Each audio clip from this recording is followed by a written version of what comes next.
السلام عليكم ورحمة الله تعالى وبركاته. معكم محمد كريمي. موضوع فيديو اليوم هو التلفاز من نوع سامسونج 32 بوصة LCD بمشكل سأوصله الآن بالكهرباء وأريكم.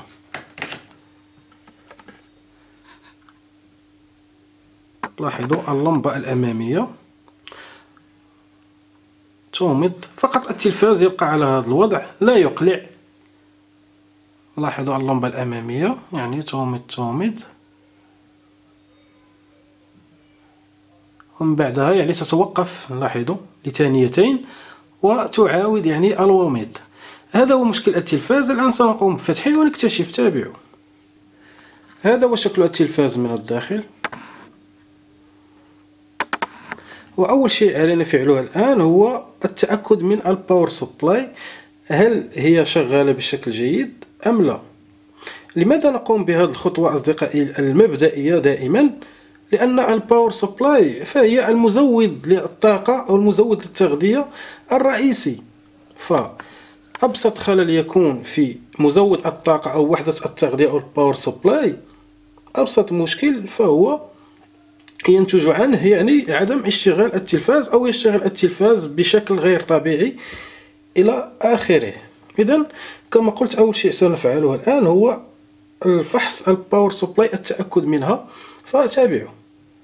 إذن أول شيء علينا فعله هو التأكد من جهد ستاند بي المسؤول عنه هذا المحول وهذا الدايود، لأن بعض الأحيان يكون جهد ستاند بي به خلل مثلا ضعيف يتسبب في مثل هذا المشكل. التلفزيون لا يقلع، يبقى فقط اللمبة تومض الأمامية، فلهذا وجب التأكد من جهد ستاند بي أولا. ولكن قبلها علينا أن نعرف يعني قيمة جهد ستاند بي، قيمة الجهد الذي يخرج مثلا هذا المحول. نجده مكتوب هنا مثلا في هذه الخانة هنا، وضعوا لنا يعني الجهود التي كلها التي تخرج هذا الباور سبلاي، من بينها جهد ستاند بي، وهو مكتوب STB أي اختصار لكلمة ستاند بي، وهي قيمتها 6 فولت، هذه 0.3 أمبير.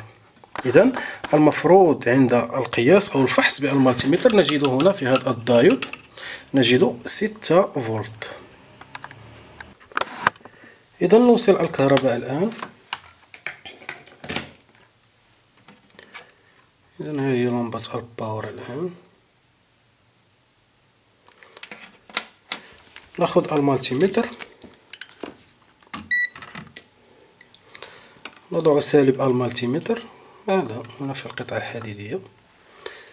إذن الموجب نضعه في هذا الدايود هنا. إذن كما تلاحظون موجودة 6 فولت تماما كما هو مكتوب هنا. إذن جهد ستاند بي جيد. الآن سوف نقوم بفحص باقي الجهود. سوف نفحص الجهد الآن الذي يغذي الانفرتر، وهو يكون 24 فولت يعني عادة. لاحظوا كما هو مكتوب هنا 24 فولت، لنرى إن كانت يعني موجودة. إذن كما تلاحظون هنا 24 فولت يعني غير موجودة. أولا سوف نتأكد من شيء، سوف نتأكد هل إشارة الأون داخلة إلى الباور سبلاي، إشارة التشغيل، بحيث الكنترول يعني يرسل إشارة تدخل إلى الباور سبلاي، إشارة الأون الفتح، لكي تشتغل باقي جهود الباور سبلاي. إذن نفصل الكهرباء، نقوم بإزالة هذا السوكيت هذا لنرى ماذا مكتوب هنا. نبحث عن كلمة on أو power supply on، هذه كما تلاحظون هنا مكتوب PS on أي الاختصار لكلمة power supply on أي تشغيل. هنا مكان تشغيل الباور سبلاي في هذا البين هذا الأول. إذن نرجع هذا الكابل أو هذا السوكيت مكانه هكذا، ونقوم بفحص هنا إشارة الأون هل داخلة إلى الباور سبلاي أم لا. وهي تكون يعني جهد 3 فولت أو 4 فولت. إذا نوصل الكهرباء الآن مجددا ونفحص هنا. إذا ها هي اختفت الآن. ها هي الآن 4.3 فولت. لاحظوا يعني تظهر وتختفي، أي الكنترول يعطي إشارة الأون، ولكن الباور سبلاي لا تخرج باقي الجهود لكي يقلع التلفاز. لهذا التلفاز يفشل في الإقلاع، لا يقلع. لاحظوا اللمبة الآن هنا، لاحظوا عندما تنطفئ يختفي جهد الأون أو إشارة الأون.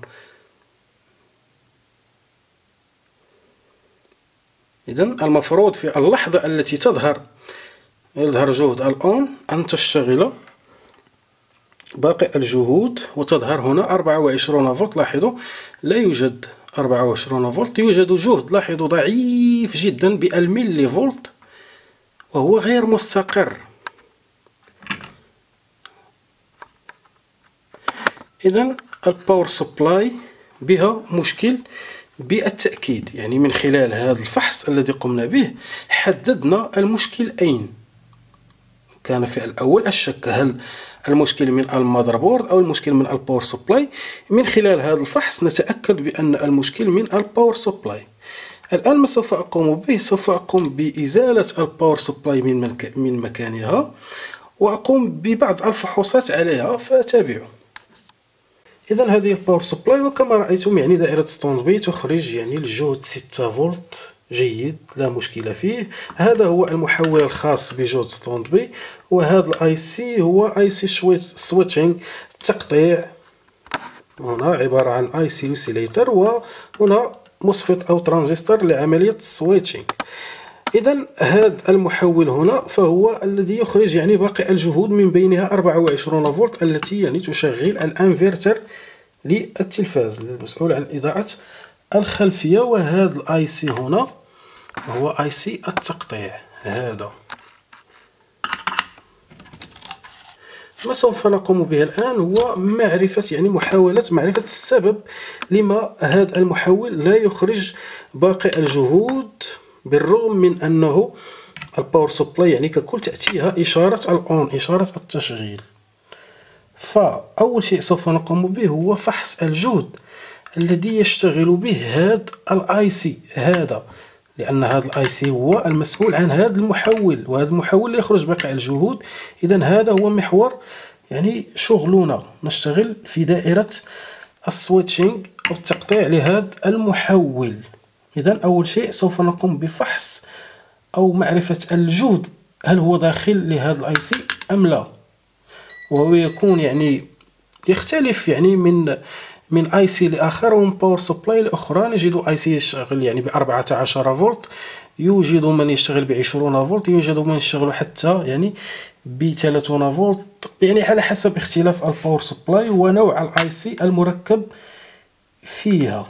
اذا ما سوف نقوم به الآن هو توصيل يعني لفحص الجهد الخاص بهذا الاي سي هذا الذي يشغل هذا الاي سي. علينا بتوصيل او بتشغيل هذا الباور سبلاي يعني يدويا، وهي بتوصيل بين الاون مع بين ستاند بي. لاحظوا مكتوب هنا بي اس اون وهنا ستاند بي، أي يجب توصيل هذا البين مع هذا البين يعني لكي تكون الباور سبلاي يعني في وضع اوبن، يعني تكون مفتوحة. إذا نوصل على هذا الشكل، ومن ثم نقوم يعني بتوصيل الباور بالكهرباء، ونقوم بفحص الجهد الذي يشغل هذا الاي سي. فالجهد لو تتبعناه هنا، لاحظوا هذا المسار هنا هو المسؤول يعني عن تغذية الاي سي. فلتحديده دائما يكون يعني مشترك، أو يكون يأخذ يعني التغذية من نفس المصدر الذي يأخذ منه هذا الاي سي أيضا، لأن هذا الاي سي هو المسؤول عن الأوسيليتر عملية مسؤول عن دائرة السويتشينغ لدائرة رفع الجهد. هذا المحول الخاص بها، وهذا هما الموسفيت والدايود الخاص بهذه الدائرة هنا. نفس التغذية الذي يأخذها هذا الاي سي، نفس المصدر الذي يأخذ منه هذا الاي سي أيضا. إذا لو تتبعنا هذا المسار لاحظوا هذا فهو متصل، يعني نجد متصل مع ترانزستور بالتأكيد. والمهم هذا أيضا لاحظوا هذا هو مصدر الجهد أو المسار المسؤول عن جهد تغذية هذا الاي سي، حتى هو نجده أنه متصل مع ترانزستور ومكثفة ويعني مثل هذا، وكلهم يأخذون يعني من نفس المصدر، والمصدر يكون هو هذا المحول الخاص بدائرة ستوند بي. هذا المحول الخاص بدائرة ستوند بي به ملف هنا يعني مسؤول عن تغذية هذا الاي سي وهذا الاي سي. أصدقائي أتمنى أن أكون يعني واضح في هذه النقطة. الآن سأوصل الباور بالكهرباء هكذا، ونأخذ المالتيمتر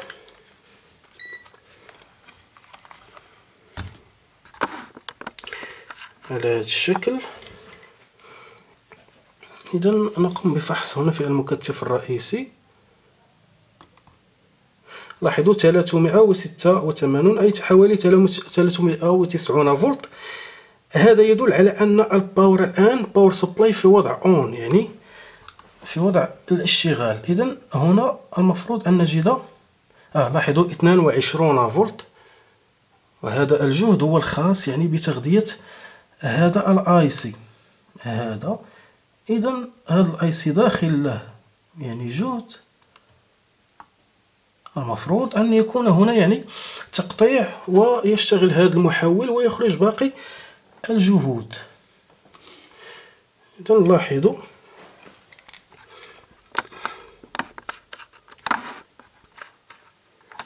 يعني في خرج الباور سبلاي نضع السالب مع السالب والموجب في هذا الدايود هنا. لاحظوا لا يوجد جهد. أعتذر، هادو الدايودات هادو أي للفحص في هنا هادو عبارة عن منظمات للجهد أصدقائي. إذا نأخذ هذا الدايود هنا، لاحظوا لا يوجد شيء. هذا الدايود لا يوجد تقريبا وهنا. إذا لا يوجد خرج، وأي سي التقطيع يعني داخل له جهد يعني به تغذية.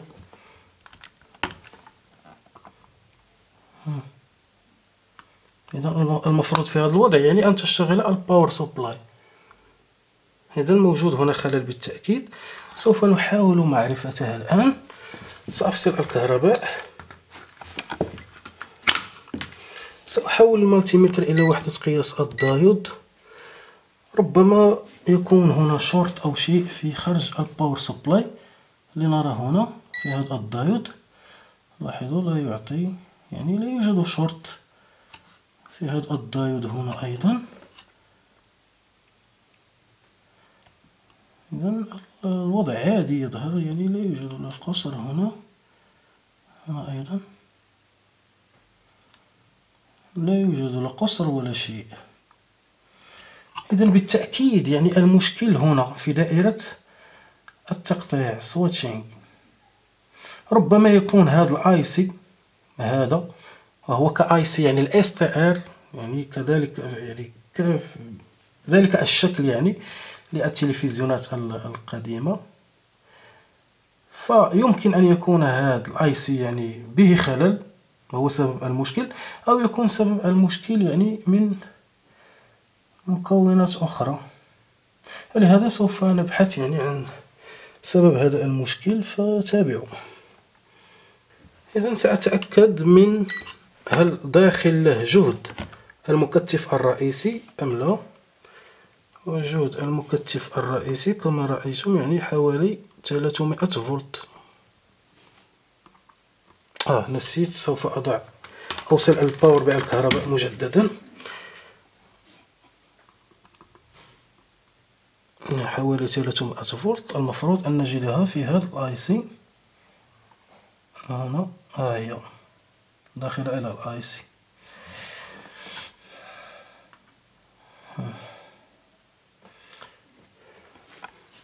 إذا سأفصل الباور سبلاي عن الكهرباء.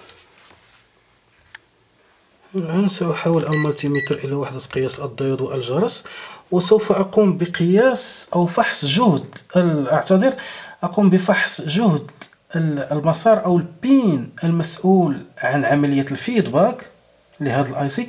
سوف أفحصها مع الاي سي، سوف أرى. ولتحديد البين الخاص بعملية الفيدباك، لاحظوا هنا موجود أبتوكابلر. هذا الأبتوكابلر هذا سوف نجد بأنه متصل مع البين في الاي سي، وهو الخاص بعملية الفيدباك. لو تتبعنا هذا المسار أو هذا البين، لاحظوا فهو داخل إلى الأبتوكابلر.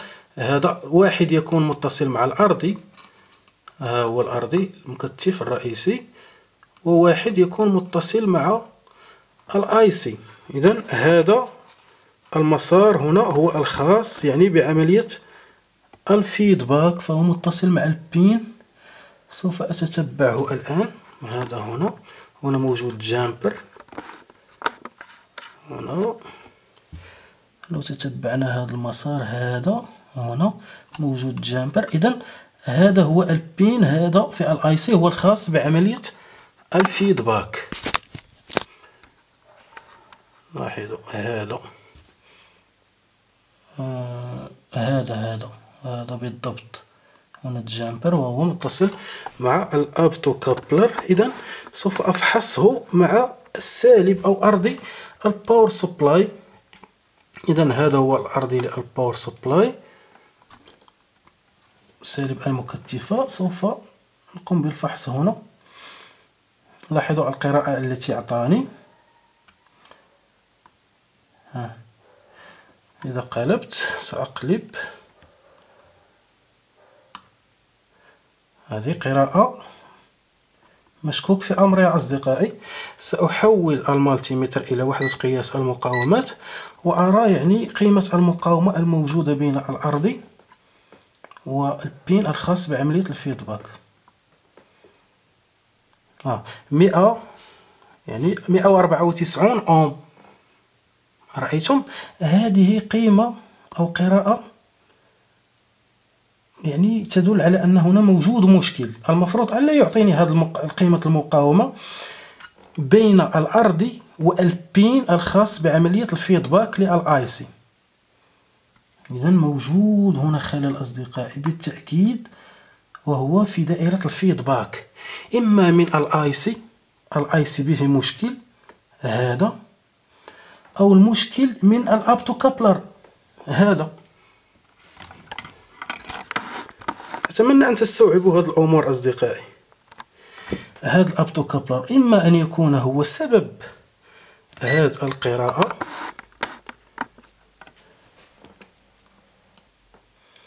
لاحظوا نفس القراءة أو نفس القيمة المقاومة التي بين هذا الأرضي وهنا. إذا أول شيء سوف أقوم به الآن هو إزالة هذا الأبتوكابلر. سوف أقوم بفحصه خارج الدائرة أو خارج البوردة وأتأكد منه. كما قلت، إما المشكل من الأبتوكابلر هو سبب هذه القراءة الغير صحيحة يعني تدل على أن هنا موجود خلل، أو هذا الاي سي هذا. إذن لنكتشف. تابعوا.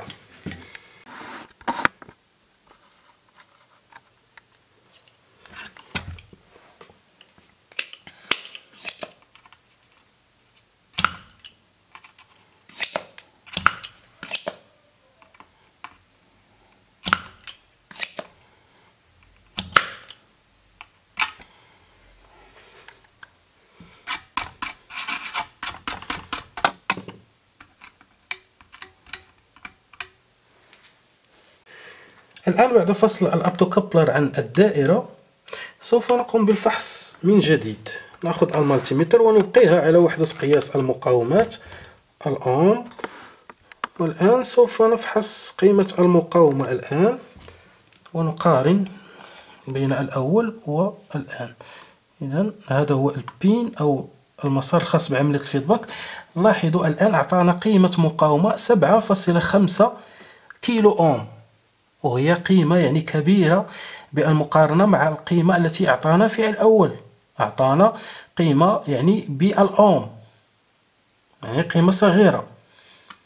الآن يظهر لي بأن الوضع عادي الآن. إذا نستنتج من هذا بأن الأوبتوكابلر هو سبب يعني هذه قيمة المقاومة التي كانت في الأول. هو الأوبتوكابلر. ما سوف أقوم به الآن هو إزالة الأوبتوكابلر بالكامل، ونقوم بفحصه فحصا يعني صحيح بوحدة قياس الدايود. إذن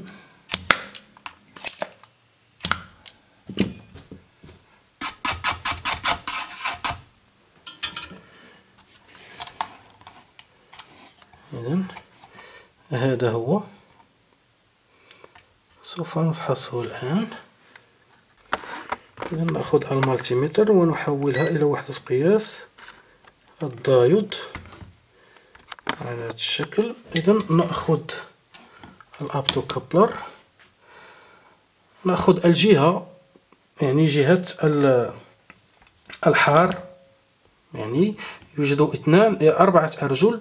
هاد الاثنان خاصين بالليد الضوئي الداخلي الموجود في الأوبتوكابلر، والاثنان الأخرين يعني المتصلين في جهة الحار للباور سبلاي هادو فهما أرجل الترانزستور. فالأوبتوكابلر عبارة عن ترانزستور وليد ضوئي، وبيز الترانزستور في داخل هذا الأوبتوكابلر فهو يتفاعل بالضوء ليس بالكهرباء. إذا نفحص الآن. لاحظوا أعطاني قراءة. المفروض أن لا يعطيني أي قراءة من جهة الحار. لاحظوا يعطي قراءة على كلتا الجهتين. إذا الترانزستور الداخلي في الأوبتوكابلر، وبالخصوص البين الخاص بالإيميتر والكوليكتر، فهما بهم خلل يعطوا قراءة. المفروض كما قلت أن لا يعطيني أي قراءة من جهة الحار. لاحظوا. أما البين الاثنان من الأرجل الأخرى فهذا للليد الضوئي أو الدايود الضوئي، هو يعطي قراءة مثل الدايود. هنا يعطي قراءة، إذا قلبت لا يعطي قراءة. لاحظوا لا يعطي قراءة. إذن جهة البارد في الباور سبلاي في الأوبتوكابلر، وبالتحديد جهة الدايود الضوئي، لاحظوا فهي سليمة.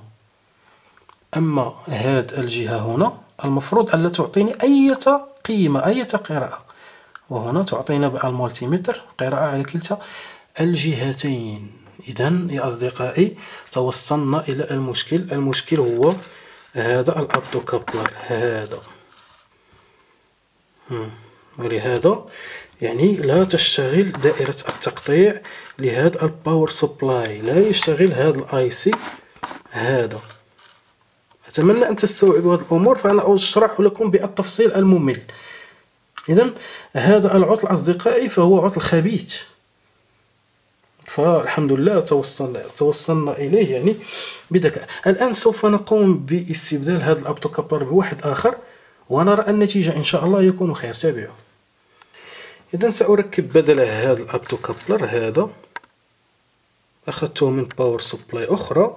الإشارة يعني جميع الباور سبلاي تقريبا فهي متشابهة، يعني جميع الباور سبلاي بالتحديد المركبة في جميع الأوبتوكابلر بالتحديد المركبين في الباور سبلاي للتلفزيونات والريسيفرات يكونون كلهم متشابهين. فهذا عن تجربة. إذن سأركب هذا، ولكن قبلها سوف نقوم بالفحص، فحص هذا السليم، ونلاحظ ناخذ هاد الاثنان من ونقارن. ناخذ الاثنان هادو لا يعطي أي قراءة. إذا قلبت هكذا يعطي قراءة. هذه جهة الدايود ليد الديود الضوئي. إذا قلبت الأوبتوكابلر في هذه الجهة، هاد الاثنان من الأرجل فهما جهة الترانزستور. الكوليكتور والإيميتر المفروض أن لا يعطيني أي قراءة. لاحظوا لا يعطي قراءة. إذا قلبت لاحظوا لا يعطي أي قراءة. فهمتم؟ وعكس الآخر كان يعطي في هاد الاثنان من الأرجل للترانزستور كانوا يعطي قراءة. إذا سأركب هذا ونرى النتيجة يا أصدقائي.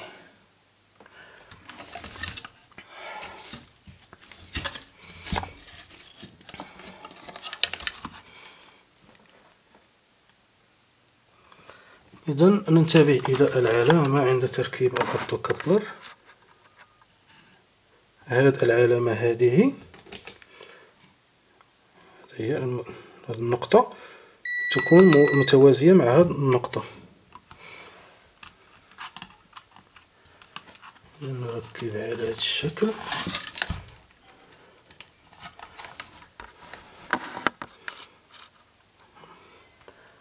نقوم بتعويج هذه الأرجل هكذا. الآن سنقوم بتلحيمهم.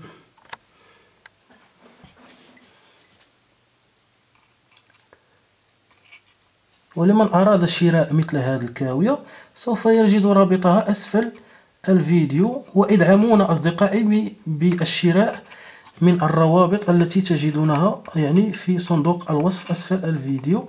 ادعمونا بالشراء من خلالها. إذن ركبنا الآن الأوبتوكابلر وسوف نفحص مجددا لكي تستوعبوا الموضوع. نفحص على وحدة قياس المقاومات. لاحظوا الآن يعني سالب أو أرضي الباور سبلاي مع هذا الفيدباك. لاحظوا الآن 7.5 أو 6 كيلو أوم. الآن قراءة جيدة وعادية. إذا الآن سنوصل الكهرباء. نتوكل على الله ونوصل الكهرباء ونجرب بسم الله.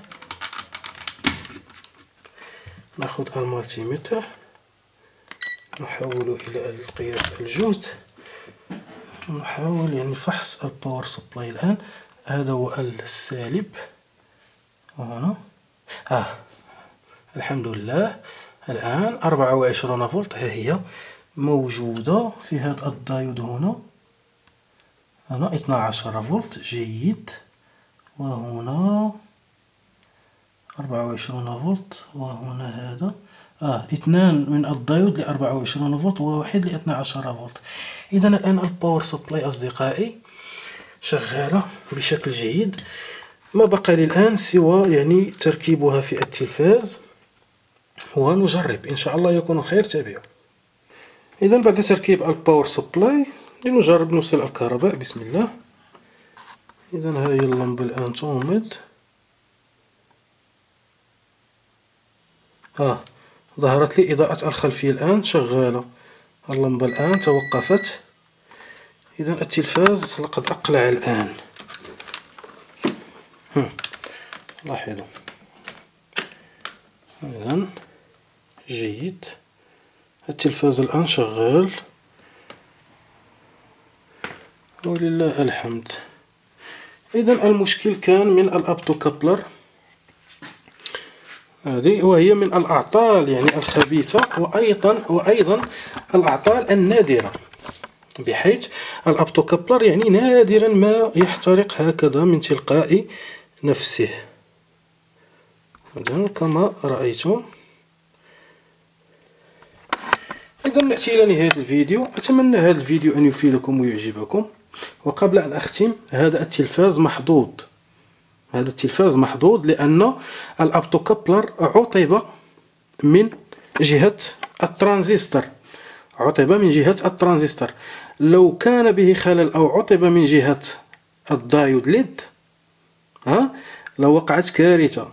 لا أصبح ارتفاع في الجهود بشكل كبير. تصبح 24 فولت تصبح مثلا 100 فولت وأكثر.